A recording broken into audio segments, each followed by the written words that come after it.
레위기 17장 10절부터 16절까지 말씀입니다. 레위기 17장 10절부터 16절까지 돌아가면서 한 절씩 읽겠습니다.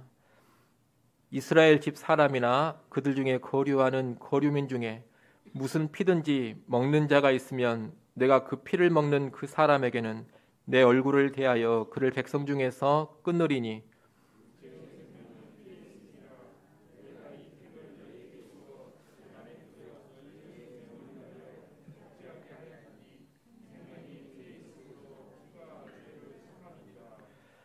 그러므로 내가 이스라엘 자손에게 말하기를 너희 중에 아무도 피를 먹지 말며 너희 중에 거류하는 거류민이라도 피를 먹지 말라 하였나니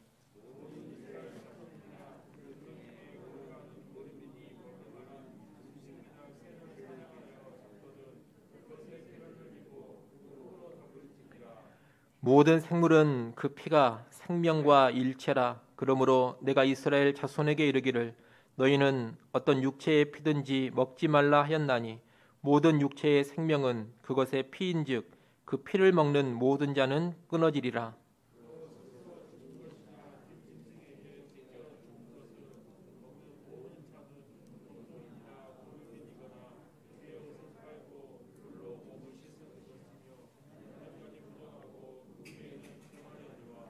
같이 봅니다. 그가 빨지 아니하거나 그의 몸을 물로 씻지 아니하면 그가 죄를 담당하리라. 아멘.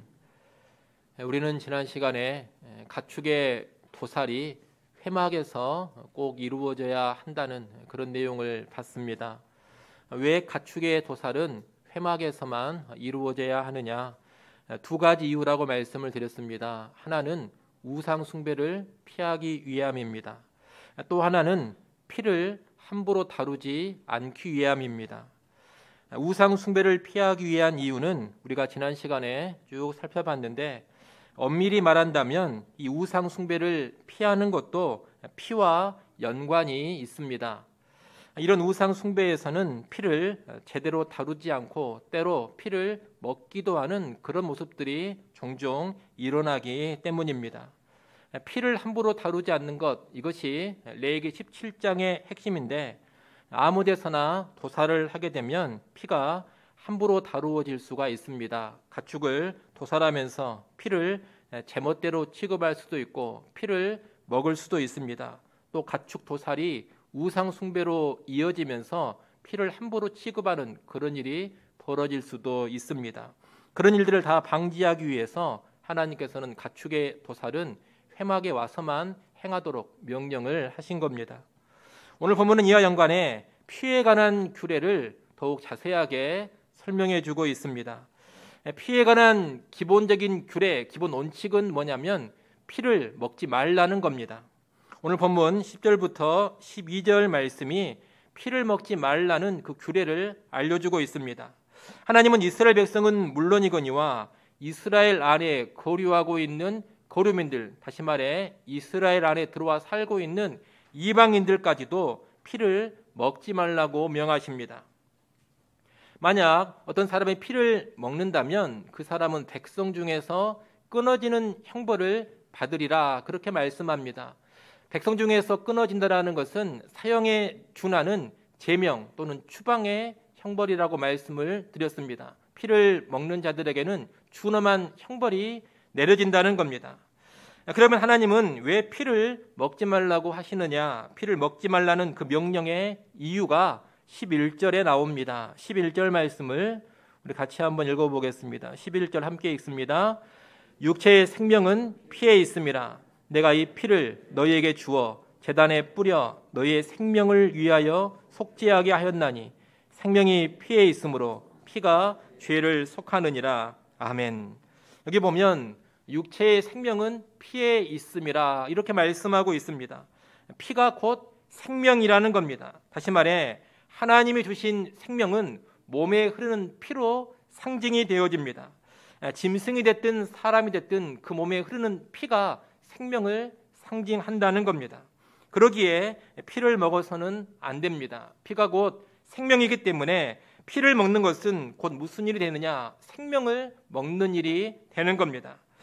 이런 행위는 하나님이 주신 귀한 생명을 함부로 취급하는 일이 되어버립니다. 그래서 생명을 함부로 취급하지 않도록 하기 위해서 피 먹는 일을 하나님께서 금하신 겁니다.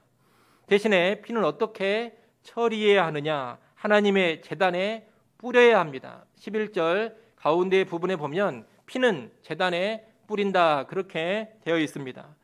피를 제단에 뿌리는 것은 생명의 주인 되신 하나님께 생명을 상징하는 피를 돌려드린다, 귀속시킨다 그런 의미가 있습니다. 피를 다른 신의 제단에 뿌리거나 우상에게 바쳐서는 안 됩니다. 오직 하나님의 제단에 뿌려야 합니다. 이를 통해서 생명의 주인이 하나님이라는 것을 인정하며 생명을 함부로 대하지 않는 그런 태도를 키워가는 겁니다. 아울러 피가 곧 생명이기 때문에 제단에 뿌려지는 이 피를 통해서 속죄가 이루어집니다. 피를 통해서 속죄, 다시 말하면 죄 사함이 이루어지는 것은 죄의 삭시, 사망, 죽음이기 때문입니다. 죄의 삭, 죄값이 사망이기에 사람이 죄를 지으면 반드시 죽임을 당해야 합니다. 그런데 생명을 상징하는 짐승의 피가 대신 뿌려짐으로써 죄값이 지불되어 그 사람의 속죄가 이루어지는 겁니다. 바로 이런 원리 때문에 레위기의 속죄 제사에는 항상 짐승의 피가 뿌려집니다. 생명인 피가 죄를 속하기 때문에 짐승을 잡아 그 피를 하나님의 제단에 뿌린다는 겁니다. 이 원리가 신약으로 그대로 이어져서 예수 그리스도의 보혈로 죄인들의 속죄가 이루어지는 겁니다. 구약에서는 유한한 짐승의 피로 일시적인 속죄가 이루어졌다면 이제 신약에서는 성육신하신 예수 그리스도의 피로 영원한 속죄가 이루어지는 겁니다. 여러분, 피라는 것은 이렇게 생명을 상징하고 이 피를 매개로 해서 속죄, 죄사함이 이루어집니다. 그래서 피라는 것은 함부로 다루어서는 안 되고 먹어서도 안 되는 겁니다. 이 규례는 단지 피 자체를 귀하게 보는 것이 아닙니다. 피가 상징하는 생명을 귀하게 보는 규례라는 것을 우리가 꼭 알아야 되겠습니다. 10절로 12절에 이어지는 13절부터 16절까지 말씀은 피를 먹지 말라는 이 피규례의 기본 원칙에 더해지는 보조적인 규례들입니다. 먼저 13절, 14절은 짐승이나 새를 사냥할 경우에 피를 어떻게 처리해야 하는지를 가르쳐 줍니다. 가축의 경우에는 회막으로 끌고 와서 도살을 합니다. 그리고 그 가축의 피를 제단에 뿌리도록 되어 있습니다. 그런데 가축이 아닌 사냥을 해가지고 잡는 짐승의 피는 어떻게 처리를 해야 하느냐? 사냥한 짐승은 그 피를 흘리고 흙으로 덮으라 그렇게 명합니다. 13절 말씀을 또 한번 같이 읽어보겠습니다. 13절 함께 읽습니다. 모든 이스라엘 자손이나 그들 중에 거류하는 거류민이 먹을 만한 짐승이나 새를 사냥하여 잡거든 그것의 피를 흘리고 흙으로 덮을지니라. 아멘. 여기 그것의 피를 흘리고 흙으로 덮을지니라 이렇게 말씀합니다. 여기서 피를 흘린다 이 말은 그저 피를 흘린다 그런 의미가 아니라 피를 다 쏟아내라 이런 뜻을 가지고 있습니다.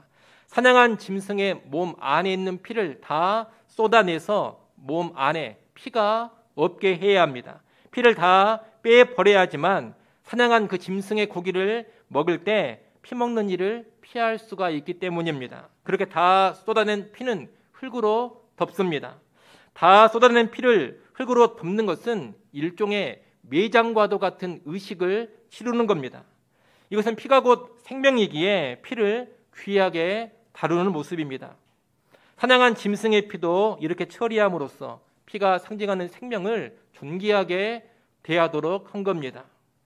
만약에 사냥한 짐승의 피를 이런 식으로 다루지 않으면 백성 중에서 끊어지는 형벌을 당한다 했습니다. 피, 다시 말해 생명을 무시하고 함부로 다루면 준엄한 형벌을 받는다는 겁니다.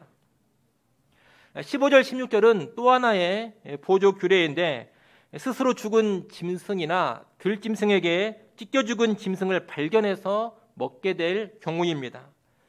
스스로 죽은 것이나 들짐승에게 찢겨 죽은 짐승은 그 피를 즉각적으로 처리하지 못하기 때문에 그 사체에 피가 고이게 됩니다. 이런 짐승은 그 몸에서 피를 완전히 제거할 수가 없습니다. 죽고 나서 발견된 짐승은 피를 어떻게 빼본다고 하더라도 여전히 그 몸에 피가 남아있는 상태가 된다는 겁니다. 그래서 이런 짐승은 피 없이 먹는 일이 거의 불가능합니다. 피는 먹지 말라 하나님이 그렇게 명령을 하셨기 때문에 이런 짐승의 사체를 안 먹으면 문제가 되지 않습니다. 기본적으로 먹지 않는 것이 좋습니다만 먹을 수도 있는 겁니다. 어떤 경우에 먹게 될 수밖에 없느냐? 식량이 부족한 경우라든가 또는 아주 가난한 사람의 경우에 이런 짐승의 사체를 양식으로 삼을 수밖에 없는 겁니다. 그런 상황에서는 어쩔 수 없이 이런 짐승의 사체를 먹게 되는데 이런 짐승의 사체를 먹으면 무엇까지 같이 먹게 되느냐? 피까지 같이 먹게 됩니다. 그런 경우에는 어떻게 하느냐? 그 사람은 하루 동안 부정해지는데 옷을 빨고 몸을 물로 씻음으로써 다시 정결해지는 겁니다. 이런 정결의식만 잘 행한다면 스스로 죽은 것이나 들짐승에게 찢겨 죽은 짐승의 사체 먹는 일이 허락이 됩니다. 이것은 도살하는 가축이나 사냥한 짐승의 피를 빼지 않고 먹는 경우에 백성 중에서 끊어지는 형벌을 당한 것에 비하면 대단히 완화된 조치입니다. 가축을 도살하거나 짐승을 사냥했을 때 먼저 피를 완전히 빼내지 않으면 백성 중에서 끊어지는 형벌을 당한다 했습니다. 하지만 스스로 죽었거나 맹수에게 찢겨 죽은 그런 짐승의 사체를 피채 먹은 경우에는 하루 동안만 부정해지고 정결의식만 행하면 괜찮다, 이렇게 대단히 완화된 조치를 하나님이 허락하셨다는 겁니다. 다만 16절에 보면 이런 짐승을 먹고서도 옷을 빨지 않고 몸을 물로 씻지 않으면 그가 죄를 담당한다, 그렇게 말씀하고 있습니다. 그가 그 죄를 담당한다라는 것은 가볍게 넘어가지 않고 엄한 형벌을 받게 된다는 뜻입니다. 자연사하거나 맹수에게 찢겨 죽은 짐승 사체를 먹을 수는 있지만 정결의식을 행하지 않는다면 엄중한 형벌이 주어진다는 겁니다. 어찌됐건 생명을 상기하는 피를 먹은 일이기 때문에 부득이한 상황에서 먹었다 하더라도 적절한 조치를 꼭 취하라는 겁니다. 이 두 번째 보조 규례는 피가 상징하는 생명을 귀하게 여기되 사람의 생명을 더욱더 귀하게 여기는 겁니다. 원칙상 피를 먹어서는 안 됩니다. 그러나 기근 등으로 인해서 식량이 너무 부족해지거나 또는 너무 가난해서 먹고 살기가 힘든 경우에는 하루의 부정함을 무릅쓰고서라도 고기를 먹을 수 있도록 하나님이 허락해 주신 겁니다. 다시 말해 사람이 굶어 죽는 일이 있다 하더라도 절대로 피를 먹으면 안 된다, 이런 식으로 나가지는 않는다는 겁니다. 사람의 생명이 귀합니다. 그러니 사람의 생명을 살리기 위해서라면, 사람이 살기 위해서라면 피의 규례에 어느 정도 융통성을 두신 겁니다.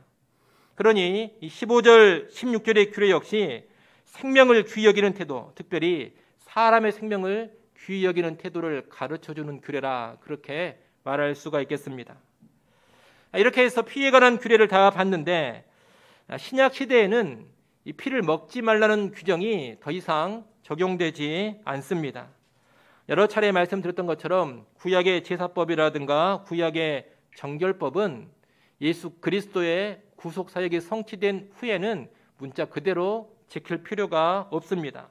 그런 규례들은 다 폐하여졌기 때문입니다. 신약 시대를 살아가는 신자들, 예수 그리스도를 믿는 신자들은 율법의 문자적 조항에 더 이상 얽매이지 않는다는 겁니다. 다시 말하면 율법의 모든 조항들에 대해서 자유케 되어집니다. 그러니 오늘 우리는 피를 먹지 말라는 이 정결법의 규정을 따로 지킬 필요는 없습니다. 우리가 자유롭게 알아서 하면 되는 일입니다. 피를 먹어도 신약 시대에는 아무런 문제가 없습니다. 먹기 싫으면 안 먹으면 됩니다. 먹는 사람 보고 뭐라 해서도 안 됩니다. 자유롭게 각자가 알아서 하면 될 일입니다. 간혹 사도행전 15장에 있는 말씀을 근거로 해가지고 신약 시대에도 여전히 피먹는 것을 주저하거나 피먹는 일을 금지하는 그런 사람들이 있기도 합니다. 말씀을 한번 잠깐 찾아보겠습니다. 사도행전 15장으로 한번 가보겠습니다.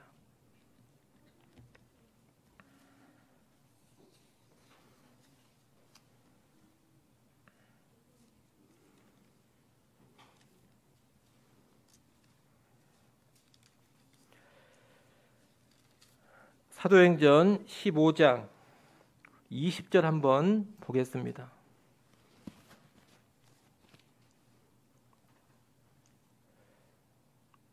15장 20절 같이 한번 읽어보겠습니다.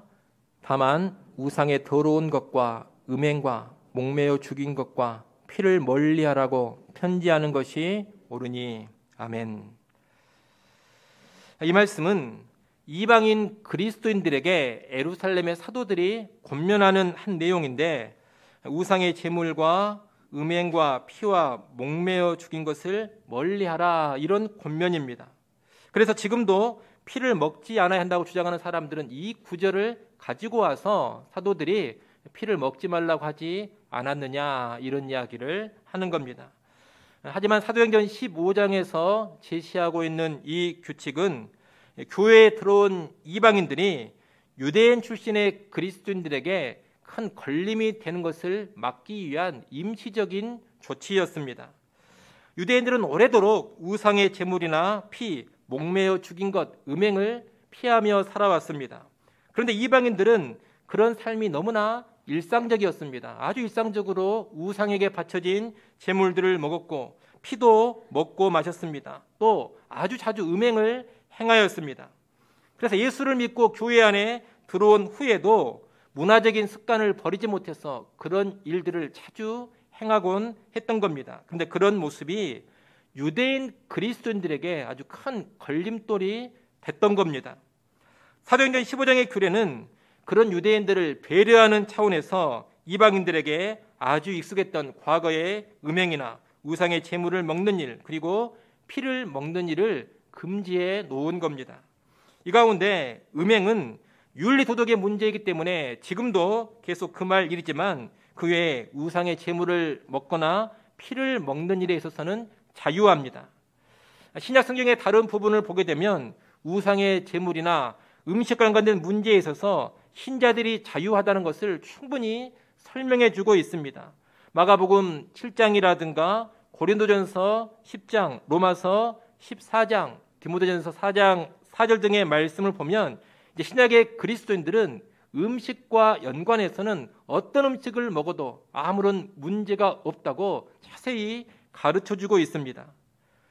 그렇기 때문에 사도행전 15장의 이 임시적인 규례를 근거로 해서 지금도 피를 먹으면 안 된다고 주장하는 것은 잘못된 생각입니다.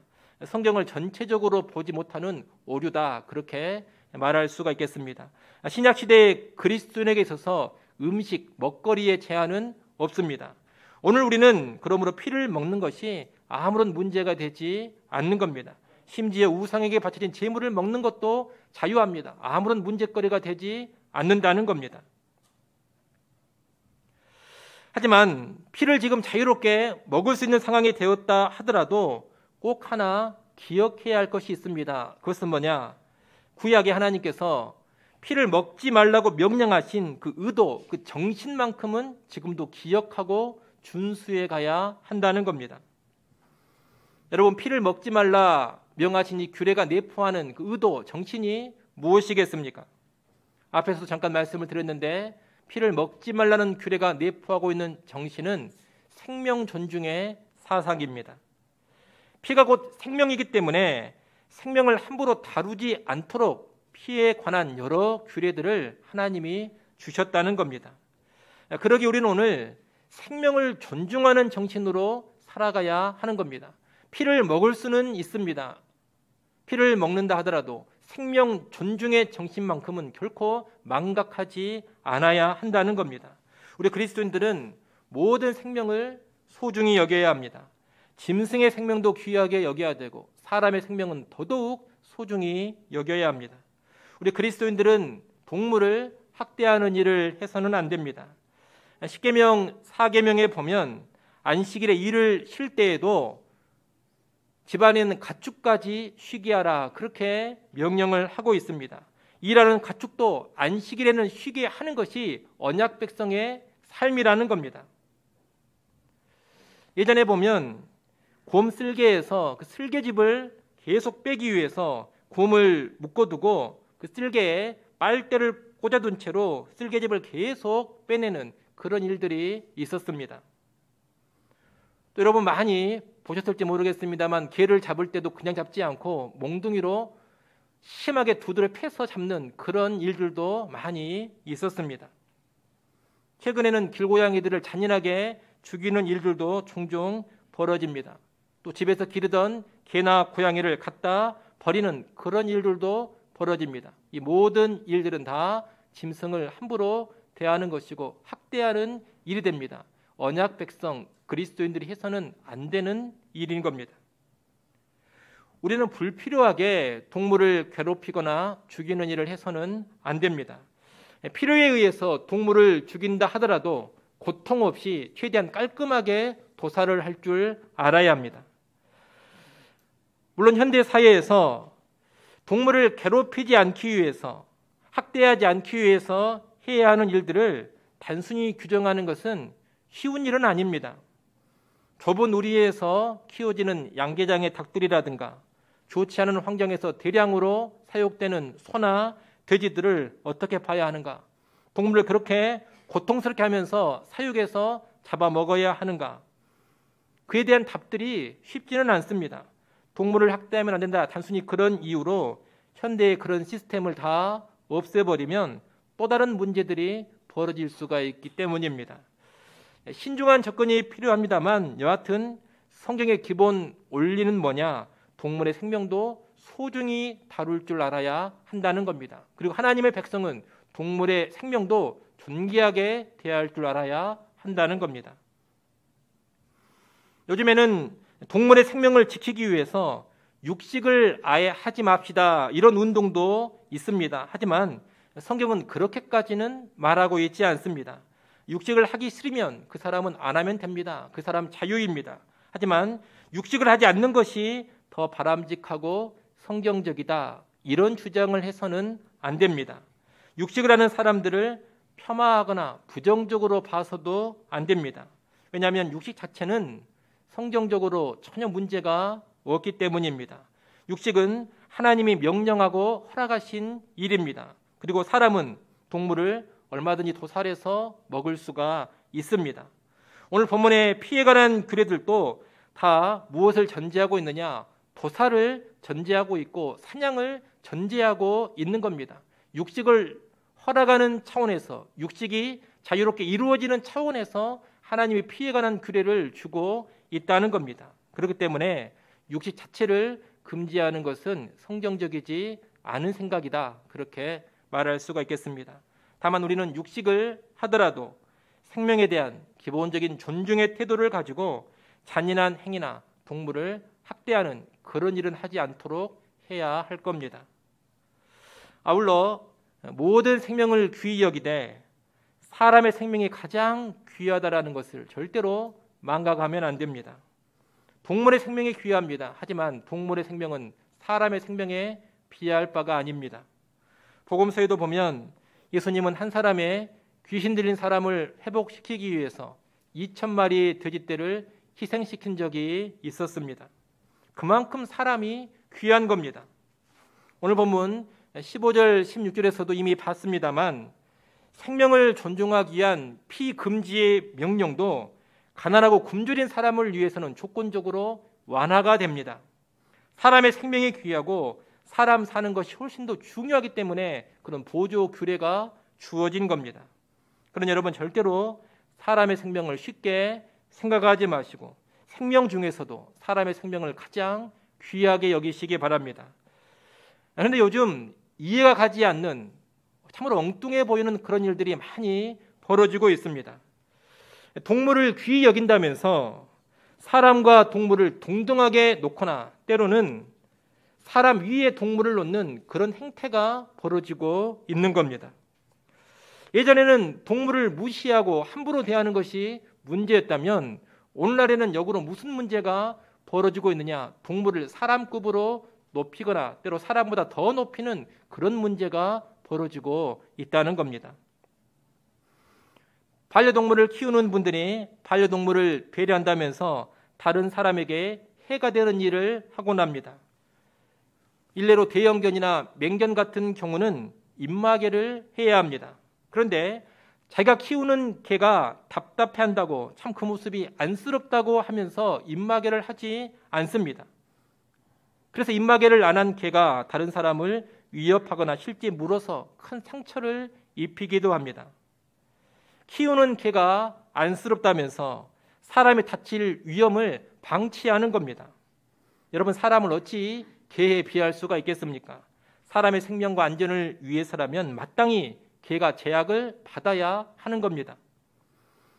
예전에 또 TV에서 보니까 어떤 부부가 아이를 낳았는데 키우는 개가 제멋대로 굴면서 아이를 위협합니다. 그런데도 이 부부가 그 키우는 개를 어떻게 제지하지를 못합니다. 개가 자식처럼 너무 사랑스러워가지고 자기 아이를 공격하고 위험하게 하는데도 어떻게 하지를 못하고 있다는 겁니다. 그러면서 고민을 합니다. 대체 어떻게 해야 하는가? 여러분, 그게 고민할 일입니까? 근데 왜 그런 고민을 합니까? 가치가 전도되어 있기 때문에 그러는 겁니다. 당연히 사람의 생명, 사람의 안전을 훨씬 위에 둬야 하는데 개의 자유와 개의 편안함을 그에 못지않게 중요하게 생각을 하니 그런 할 필요도 없는 고민을 하고 있다는 겁니다. 키우는 개나 고양이를 아들, 딸 이렇게 부르는 사람들도 있습니다. 자기를 그 개나 고양이의 엄마, 아빠 그렇게 호칭합니다. 혹시 우리 성도들 가운데도 그런 분이 계실지는 모르겠습니다만 그런 태도는 빨리 버리셔야 합니다. 무슨 여러분 개나 고양이가 아들이 되고 딸이 됩니까? 무슨 내가 엄마가 되고 아빠가 되겠습니까? 개는 개고 고양이는 고양이일 뿐입니다. 우리가 사랑하고 잘 돌볼 수도 있고 어느 정도 교감도 할 수 있겠습니다만 꼭 기억해야 됩니다. 성경적으로 보면 동물은 동물인 것입니다. 절대 사람급으로 높이면 안 됩니다. 그것은 성경적인 질서가 아니라는 겁니다. 아무리 내가 애정을 가지고 있는 반려동물이라 하더라도 하나님의 형상으로 지음받은 사람 밑에 있습니다. 그리고 사람을 위해서라면 그 반려동물을 기꺼이 포기할 줄도 알아야 되고 내려놓을 줄도 알아야 합니다. 정 필요하다면 죽일 수도 있어야 합니다. 그것을 하지 못한다면 영적인 상태에 분명히 문제가 이미 있는 겁니다. 최근에 나타나고 있는 정말로 심각한 현상, 도무지 이해가 가지 않는 일이 또 하나 있습니다. 소위 진보적인 사상을 가지고 있다는 어떤 사람들을 보면 동물을 보호합시다, 동물의 생명권을 지켜줍시다 그러면서 여러 가지 활동을 하고 캠페인을 벌입니다. 그런데 동물의 생명권을 그렇게 강하게 주장하는 사람들이 동시에 뭘 주장하고 있느냐? 무제한적인 낙태를 주장하고 있습니다. 여러분, 이것은 정말로 이해가 가지 않는 모습입니다. 동물을 학대하거나 누가 짐승 하나를 잔인하게 죽이면 그들은 난리를 칩니다. 근데 그런 사람들이 뱃속에서 성장한 태아를 죽이는 일은 거리낌 없이 행하자고 합니다. 그런 낙태는 무조건 허용해야 한다고 주장을 합니다. 반려견을 학대하면 눈을 부릅뜨고 분노하는 사람들이 여자의 뱃속에 있는 사람의 형체를 다 갖추고 있는 태아를 갈갈이 찢어 죽이는 그런 낙태는 지지하고 찬성합니다. 여러분, 이런 사람들은 정신의 구조가 심각한 모순에 빠져 있는 겁니다. 생명에 대한 가치관이 혼돈 그 자체에 빠져 있다는 겁니다. 여러분, 생각해 보십시오. 일관성이 있으려면 어떻게 해야 되느냐? 동물의 학대에 대해서 분노한다면 낙태하는 행위에 대해서도 분노를 해야 합니다. 동물을 잔인하게 죽이는 일에 몸소리를 친다면 태아를 잔인하게 죽이는 부당한 낙태에 대해서는 더욱더 몸소리를 쳐야 합니다. 그럼 이것이 일관성 있는 모습 아니겠습니까? 그런데 오늘날 일부 진보적인 사상을 가지고 있는 사람들은 그러지를 않는다는 겁니다. 동물의 생명권은 그토록 주장을 하면서 뱃속에 있는 태아의 생명권은 아주 쉽게 무시해 버립니다. 동물은 살리자고 하면서 태아인 인간의 생명은 얼마든지 죽여도 좋다, 그렇게 주장을 합니다. 여러분, 이렇게 지금은 가치관의 혼돈이 일어나서 뒤죽박죽인 시대입니다. 동물을 사랑한다고 하면서 사람보다 동물을 더 사랑하는 모습이 나타나고, 생명을 존중한다고 하면서 동물의 생명을 사람의 생명보다 더 귀히 여기는 그런 모습이 나타나고 있는 겁니다. 하나님이 정하신 가치의 질서가 어지럽혀지고 있는 모습이라 하겠습니다. 우리가 이런 혼탁한 시대를 살아가고 있는데 생명 존중에 대한 하나님의 뜻, 성경의 가르침을 잘 기억하시기를 바랍니다. 여러분, 모든 생명을 소중히 여기십시오. 그 어떤 동물의 생명도 함부로 다루지 마십시오. 그런 가운데 사람의 생명은 더더욱 귀하게 여기십시오. 최고로 귀하게 여겨야 할 것이 사람의 생명입니다.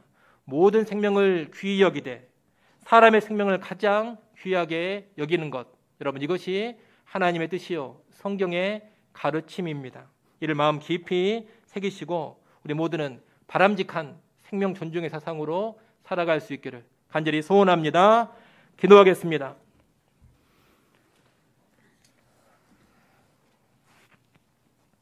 하나님 아버지,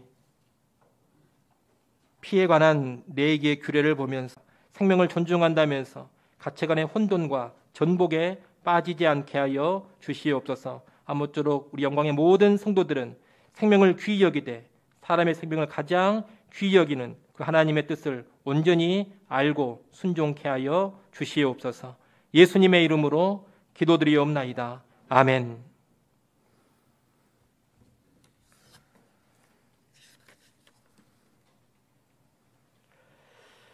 교회 소식 말씀드리겠습니다.